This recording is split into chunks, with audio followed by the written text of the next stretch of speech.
بسم اللہ الرحمن الرحیم۔ رسول اللہ صلی اللہ علیہ وسلم نے فرمایا کہ جو شخص جمعہ کے دن غسل جنابت کر کے نماز پڑھنے جائے تو گویا اس نے ایک اونٹ کی قربانی دی اگر اول وقت میں مسجد پہنچا،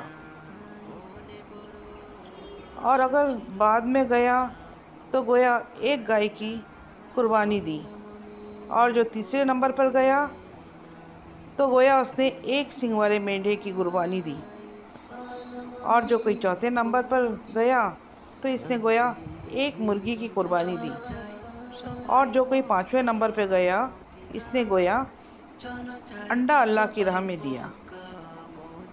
لیکن جب امام خطبے کے لیے باہر آ جاتا ہے تو ملائکہ خطبہ سننے میں مشغول ہو جاتے ہیں۔ صحیح بخاری حدیث نمبر 881۔